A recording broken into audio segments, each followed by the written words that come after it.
Welcome to the award-winning Consumer Finance Monitor podcast, where we explore important new developments in the world of consumer financial services and what they mean for your business, your customers, and the industry.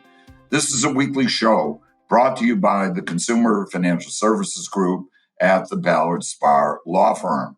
And I'm your host, Alan Kaplinsky, the former practice group leader for 25 years, the founder and now senior counsel of the Consumer Financial Services Group at Ballard Spahr. And I'm very pleased to be moderating today's program. For those of you who want even more information, either about the topic that we'll be exploring today, or really any other topic in the world of consumer financial services law, don't forget about our blog, which also goes by the same name as our podcast show, namely Consumer Finance Monitor. We've hosted our blog since 2011 when the CFPB became operational, so there's a lot of relevant industry content there. We also regularly host webinars on subjects of interest to those in the industry. So to subscribe to our blog or to get on the list for our webinars, please visit us at ballardspar.com. And if you like our podcast, please let us know about it. You can leave us a review on Apple Podcasts, YouTube, Spotify, or wherever you have accessed our podcast show. Also, please let us know if you have any ideas for other topics that we should consider covering or speakers that we should consider inviting as guests on our show. Our podcast show on fair lending developments under Trump 2.0 is going to be in two parts, with the second installment scheduled for release next week on November 20. We encourage you to stay tuned for that episode. So our topic today is both very timely and very consequential, namely the impact of the current Trump administration on fair lending enforcement and policy, including but not limited to such things as redlining, disparate impact under the Equal Credit Opportunity Act, and the broader landscape of how discrimination in lending is defined, detected, and addressed in 2025, and certainly for the rest of Trump's term in office. We'll also cover a number of other subjects, including President Trump's executive order regarding fair access and debanking. And indeed, on September 24th, we produced a webinar entirely on the debanking subject that was entitled A New Era for Banking, What President Trump's Debanking Executive Order and Related State Laws Mean for Financial Institutions, Government, and Banking Customers. That webinar, which is available on our website, will very soon be repurposed into a two-part podcast show. So to help us explore these issues, I'll be joined today by our very special guest, Brad Blower, and my colleagues in the Consumer Financial Services Group and Mortgage Banking Group at Ballard Spahr, namely Rich Andreano and John Culhane, who will also share their insights on the direction of fair lending policy in Washington and what it means for the financial services industry, consumers, and regulators. So let me tell you a little bit about Brad. Brad started the company that he is with now. It's called Inclusive Partners, LLC. And he did it to collaborate with nonprofits and for-profits working on financial inclusion. Based on over 35 years of experience providing legal policy and strategic advice in the areas of fair lending, consumer protection, and community reinvestment. Brad's goal is to support how organizations navigate these complexities, seeing around the corners and connecting the regulatory and strategy intersections. His varied and unique base of extensive experience includes guiding government agencies, large financial institutions, fintechs, and nonprofits to do more for underserved communities, while at the same time enhancing their positive impact, growth, profitability, and relevance. Throughout his career, Brad has been a guide on a wide variety of initiatives, including housing and fair lending policy, effective and compliant use of AI and alternative data, strategies for improving community reinvestment, appraisal discrimination, and small business lending. A little bit earlier this year, Brad was a guest on another podcast show that we produced. So, Brad, a very warm welcome back to you. Thank you, Alan. It's great to be back on the podcast. Okay, let me now introduce my two colleagues. Rich Andreano is the practice group leader of the mortgage banking group at Ballard Spahr. He's a leader of the Ballard Spahr Fair Lending team and a member of our consumer financial services group. He has devoted 40 years of practice to mortgage banking and consumer finance law, including, as pertinent to the subject today, the Equal Credit Opportunity Act, the Fair Housing Act, the Home Mortgage Disclosure Act, and related laws. Welcome back, Rich. Happy to have you on our show today. Thank you, Alan. Glad to be here. And last but certainly not least, John Culhane is a senior partner in the firm's Consumer Financial Services Group and a member of its fair lending team. His fair lending practice includes experience as government attorney, in-house counsel, and outside counsel. As a government attorney, he consulted on fair lending exams and potential enforcement actions. As in-house counsel, he advised on all manner of compliance issues, including the drafting of policies and procedures, the development of proprietary credit scoring systems, the requirements for adverse action notices, and the application of fair lending statutes and regulations to commercial loan programs.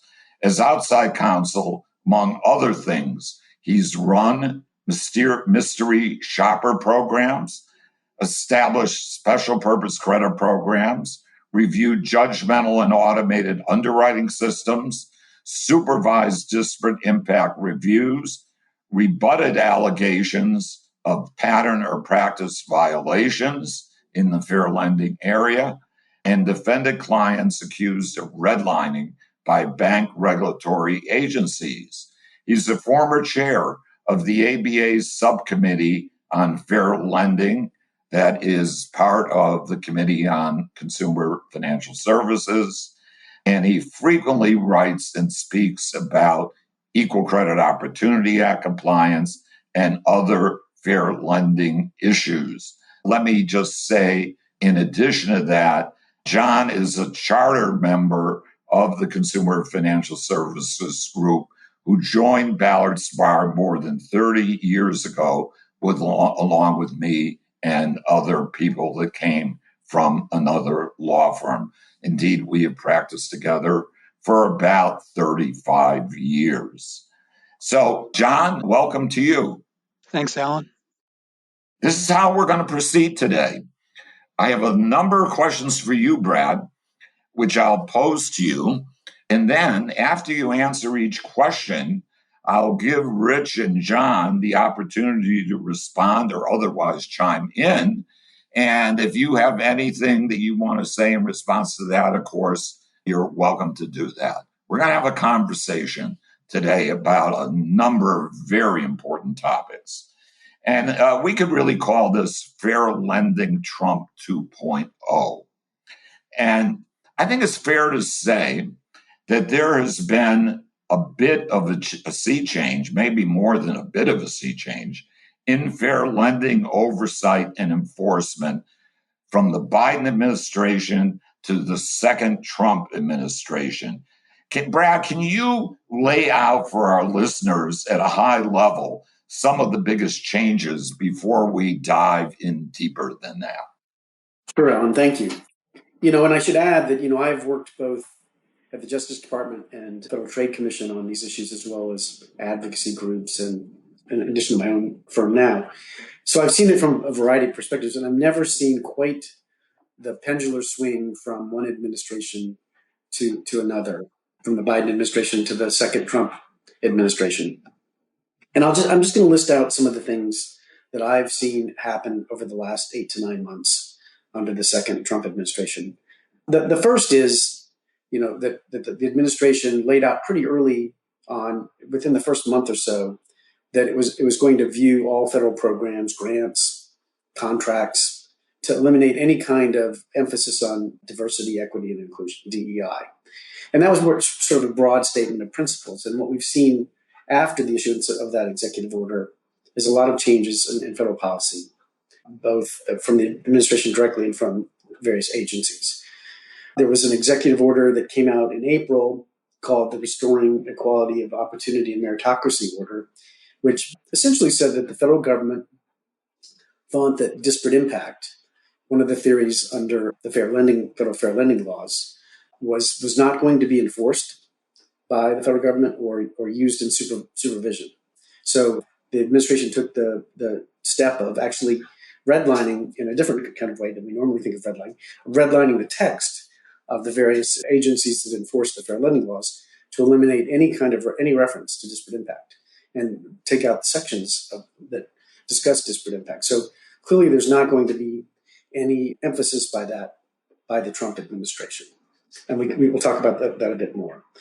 There are also signs that the administration is going to limit the scope of the Equal Credit Opportunity Act.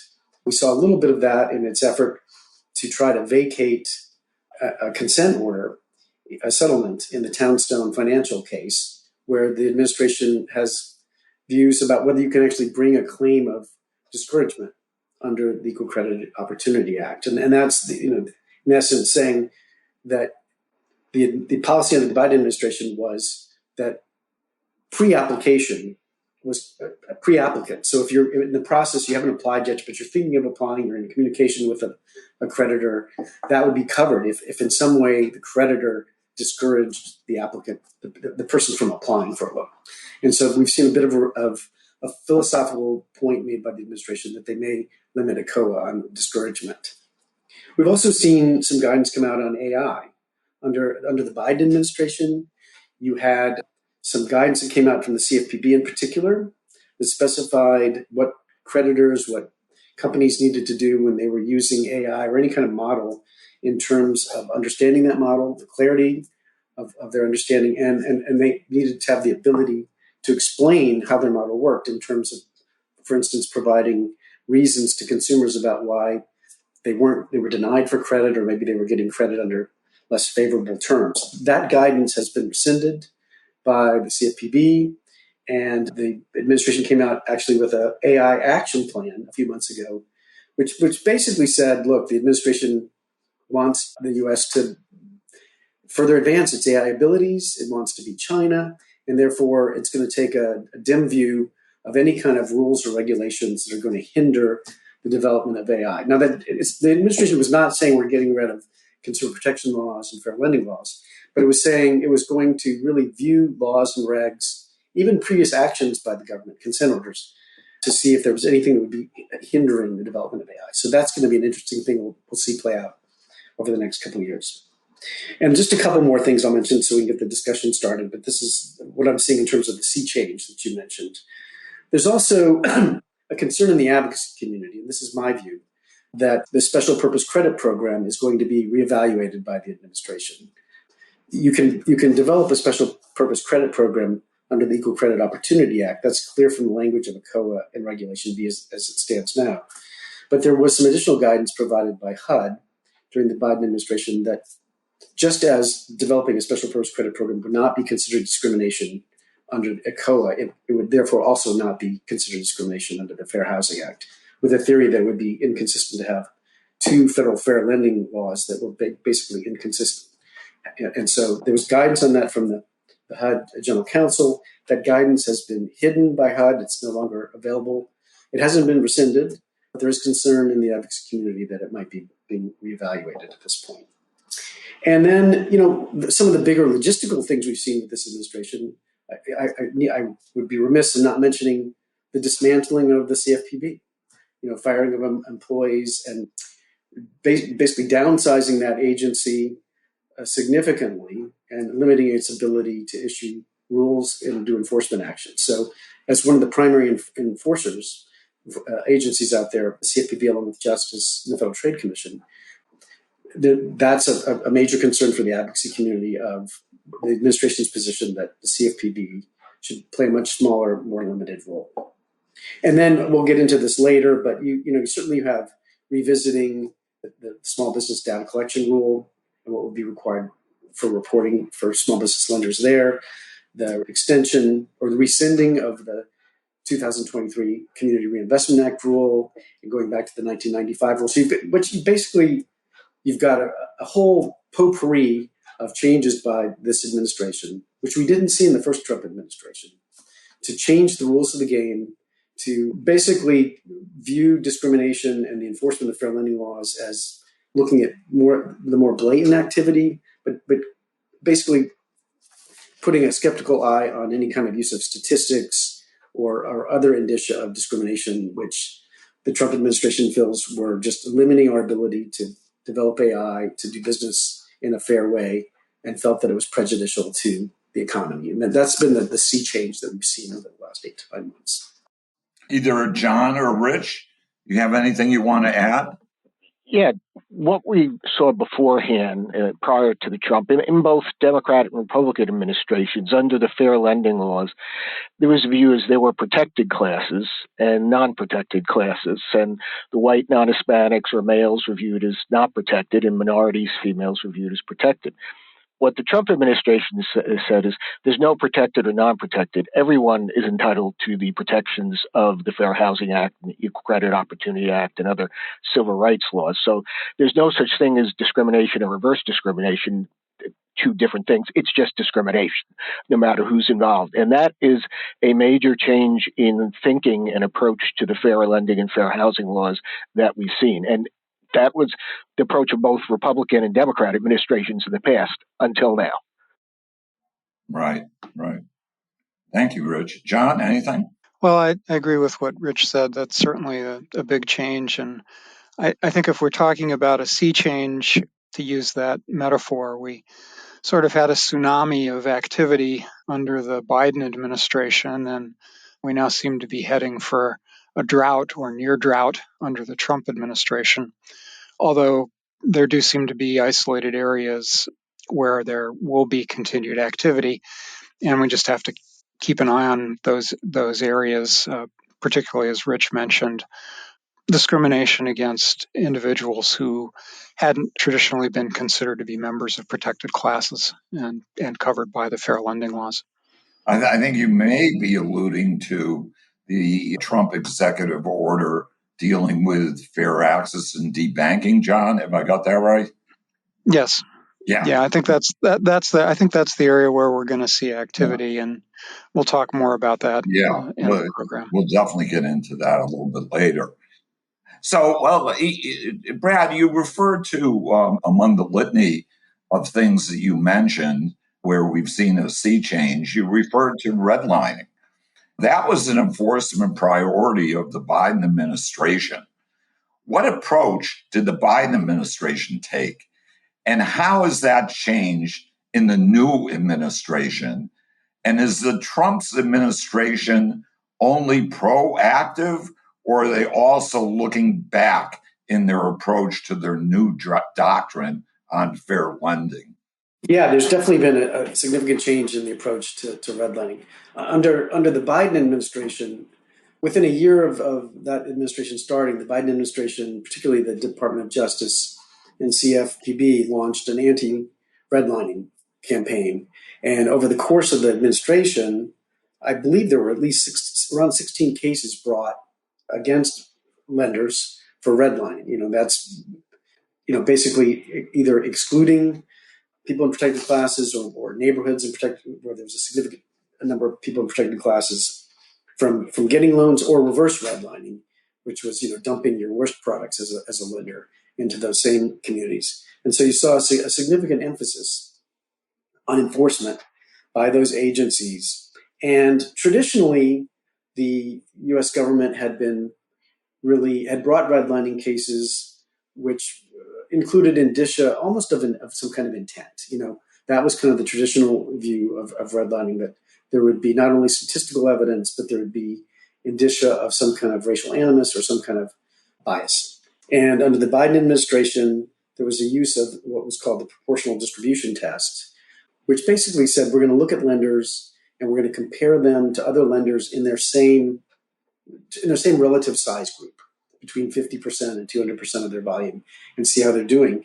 And if we're seeing significant differences in the number of applicants that they're getting from people in protected classes, or we're getting significant differences in the number of loans given or where branches are located, we're going to bring a redlining case. And that's why you saw significant activity under the Biden administration. What I think you're seeing under the Trump administration so far is proclamations that, look, we're not doing that anymore. We're not going to rely on, just as we're not going to rely on disparate impact reviews, or we're not going to bring disparate impact cases, at least at the federal government level, we're not going to rely on just statistical information to bring any kind of redlining case. You're going to need to see some kind of indicia of intent. And it's an extreme scaling back of redlining. Doesn't mean there won't be redlining cases, but I think you're only going to see them when there's been some kind of blatant disparity. Now I would say under the Justice Department, under the Biden administration and the CFPB, and I know this from my own experience in dealing with them, I would take cases to them for consideration. They only brought redlining cases when there were significant proportional differences. I mean, they weren't foot faulting lenders for bringing, if they had just a slight difference in the number of loans or applicants. There had to be basically like 3 times the disparity level of other lenders. So they were only bringing cases against the rogue or the outliers in the lending community, and in my view. I'd be interested to hear what John and Rich have to say about that. But you're not going to see cases brought based upon just statistical evidence. There's going to have to be other indicia. And so we've even seen the Trump administration, Justice Department, and CFPB go back and try to unwind or terminate some settlements that were entered as part of those redlining enforcement efforts. And it's been a mixed bag, but some of them have been vacated or shortened in terms of how long they're in effect, based upon the actions of the Trump lawyers at the DOJ and CFPB. Yeah. Okay, Brad. I assume that Rich and John are going to have a lot to respond to you on what you've just said, at least insofar as what went on in the Biden administration. I got that right? Yeah, it was. It was in October 2021 when then Attorney General Garland announced the initiative to combat redlining, and on that same day they announced the first consent order with a bank, and that was followed by a steady stream of consent orders. In fact, the first one involving a credit union. Traditionally, only banks had been subject to redlining consent orders, and my understanding was at the end of the Biden administration, there were still many investigations underway. I surmise that those investigations likely have been or will be closed. And it looks like what the Trump administration is really doing, Brad noting that they're not going to pursue disparate impact theories, just disparate treatment. But redlining traditionally was pleaded as both disparate treatment and disparate impact in that it was intentional. You intentionally intended not to lend in minority areas of your service area. And so that I'm wondering where they're going to go with that. Clearly, they're not going to base a claim just on statistics, but often what you'd see in the past with the government, they would have statistics and they may use those to first identify potential candidates for further assessment. But then they would look at other things, such as where were offices placed, what was the loan originator staff, what did they look like, what was the marketing outreach, and they look at all those other factors, and that to them would show intent, that they were intending not to lend in a particular area. And it was then buttressed by the statistics. So how that's going to be going forward, it looks like they're out of the redlining business, unless it was some very egregious situation. I don't see a claim being brought by this administration. Yeah, I agree with that. Certainly the Biden administration's combating redlining initiative was an effort to marshal the entire federal government and, as much as possible, states as well, to act in this space. I think there was much more of a premium on getting referrals from the bank regulatory agencies, which had been fairly small in number up to the Biden administration taking office, and then they jumped significantly, as indicated by the Department of Justice's annual reports on Equal Credit Opportunity Act compliance, and they were using U.S. attorneys to provide information on the ground, and very aggressive. I think one of the things that was viewed as a hallmark of redlining, as Rich said, was the location of branch offices, regardless of the history or circumstances under which those branch offices had been acquired. And the result was, in some respects, to penalize financial institutions that were growing by acquiring branches or merging with other banks for the failure to separately allocate funding to create new offices, which is not an inexpensive endeavor.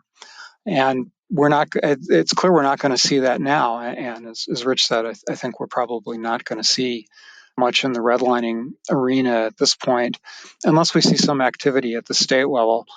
And I'm not sure at this point just how active state attorneys general are going to be. Certainly, historically, both New York and Massachusetts had brought redlining actions, but I don't know that will continue. Maybe Rich has more to comment on about that. And one thing I think a factor in what the states do is funding, because already in many cases states were challenged in funding, and now with the cutback of federal government funds flowing to the states, that's going to, I think, exacerbate the problems in what they can choose to go at unless they do some significant reallocation of state resources. So I think while the states certainly have, in many cases, the desire to step in, the question is, are they going to have the resources to do it?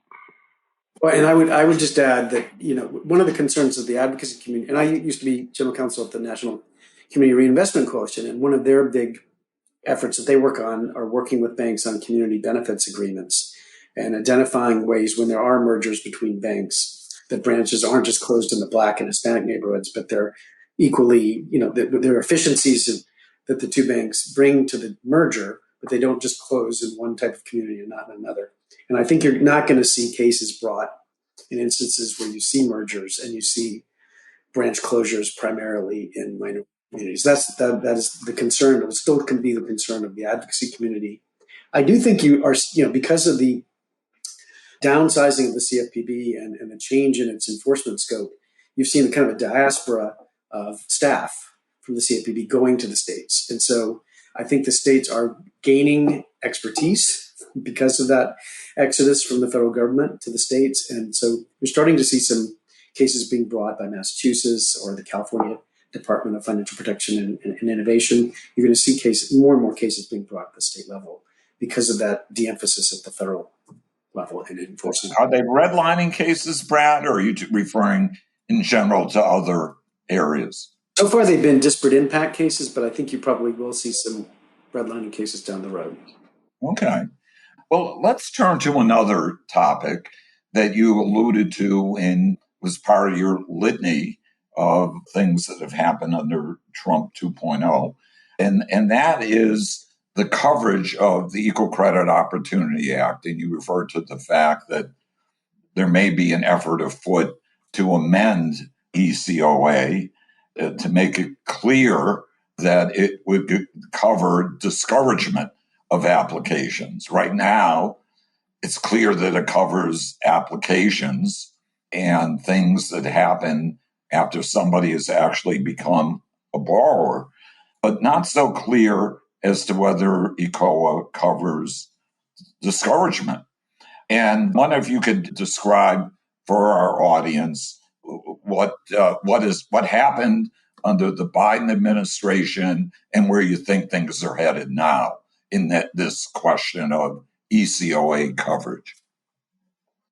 Yeah, I mean, one thing to think about is just, when you think about the two main federal fair lending laws that are out there, the Fair Housing Act and the Credit Opportunity Act. The Fair Housing Act refers to persons. And so in terms of who can bring a claim, who can be sued, so it's very broad in terms of its scope. The Credit Opportunity Act uses terms like creditors and applicants. And so that has been used as a cudgel by some financial institutions to say, look, discouragement shouldn't be covered. You shouldn't be able to bring a claim for discouragement under the Equal Credit Opportunity Act for someone who hasn't applied for a loan yet. And this was kind of tested out in the Townstone financial case. And this is really a good kind of microcosm of understanding the issue. And this was a mortgage lender in the Chicago area.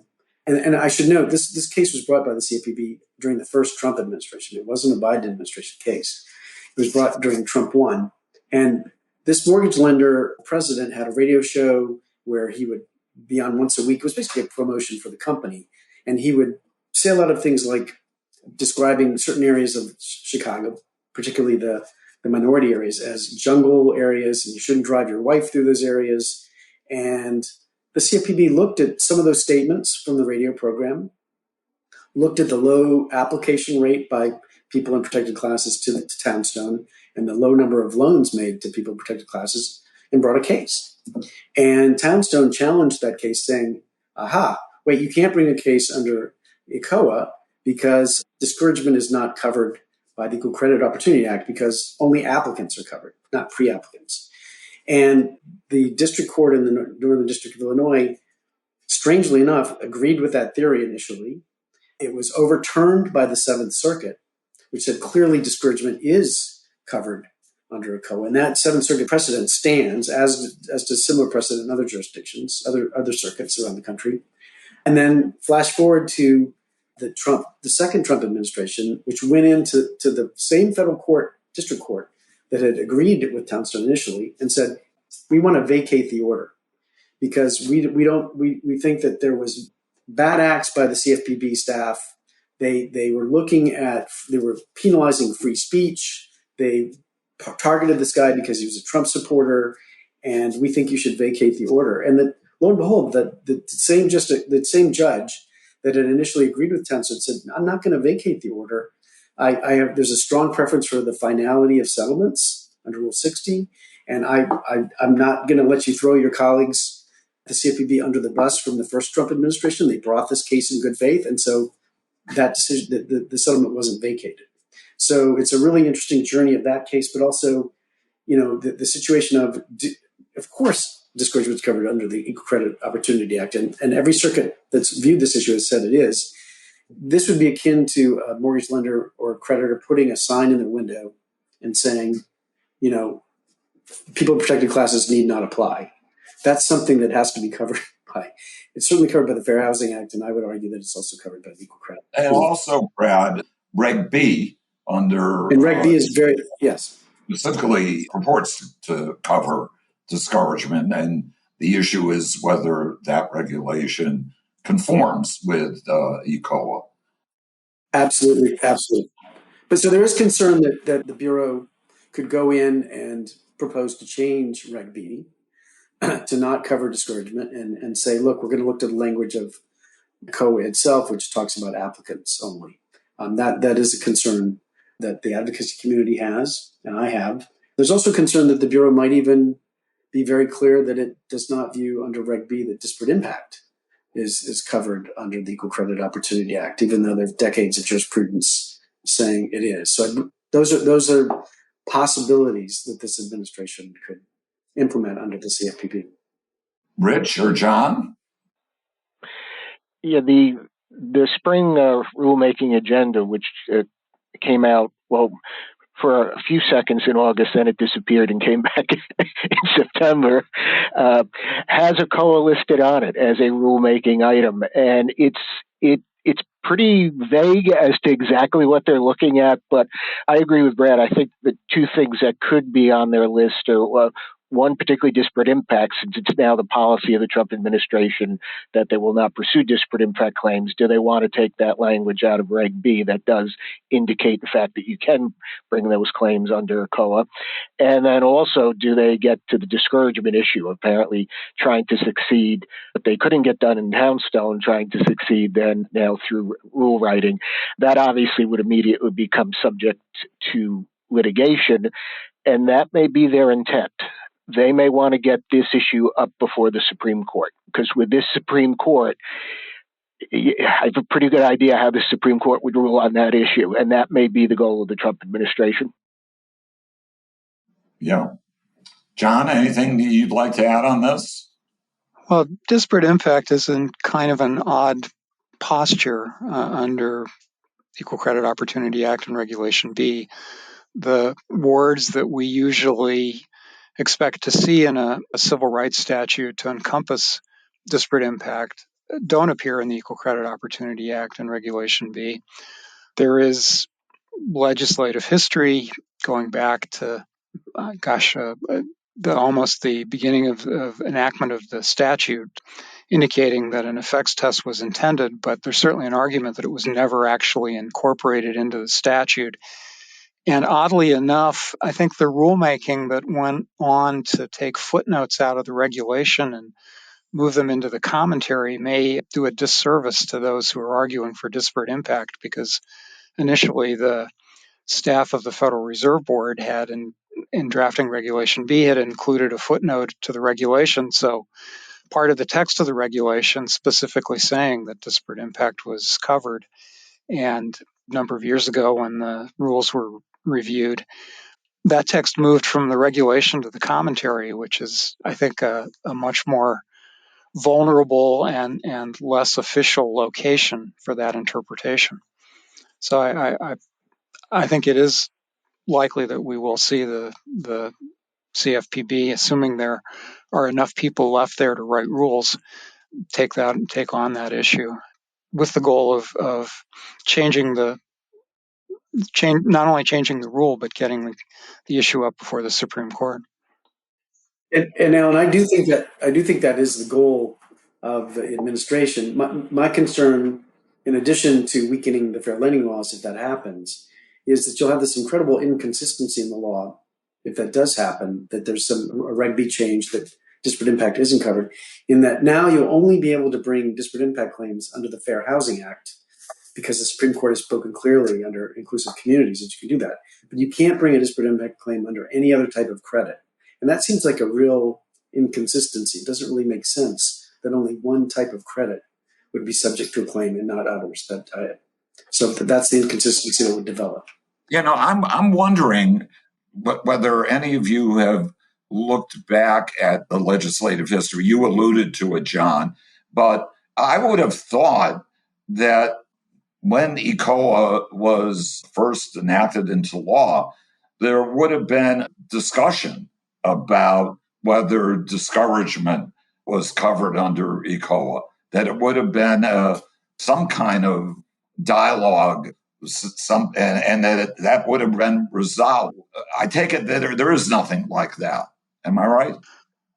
Well, there's legislative history on disparate impact. What about discouragement? I haven't looked at the discouragement history in some time, so I can't really comment on that. But I think that if you're an advocate for those positions, you're running up against a Supreme Court that believes that if Congress wants to do something, it puts the language in the statute. It doesn't talk about what it thought it was doing. It actually does something. And here you have statutory language, which is less clear than it, certainly less clear on disparate impact, and uses discouragement only in the context of referrals from the banking agencies to the Department of Justice. And in that context, it looks more like it's bad practices regarding applications broadly, and that's so there's sort of a suggestion that somebody actually has to be in the door and started the process, and then have their application discouraged. Yeah, and so just to finish out this discussion, I'm certainly concerned that the Bureau will amend Reg B to incorporate both of those concepts that discouragement and disparate impact aren't covered. But in a way, in the wake of Bright Loper, where the Supreme Court said you don't really need to defer to agencies for their expertise, it really doesn't matter that much what the CFPB says, because ultimately the courts are going to look to the statute, as John said. And given the current makeup of the Supreme Court, I'm concerned that there will be a real look by that court only to the language that's actually in the statute, which says applicant, and there will be not much deference given to the Fed's long history, interpreting it to cover discouragement, and the CFPB's as well for most of its history.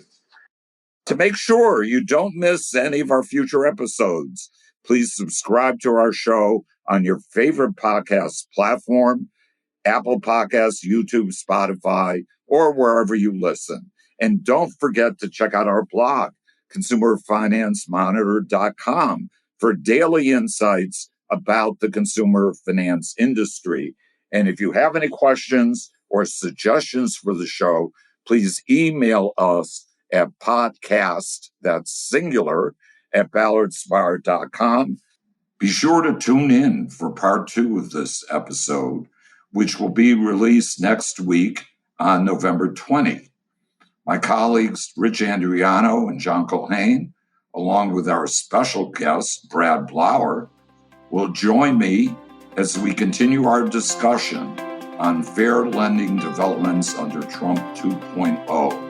Thank you for listening, and have a great day.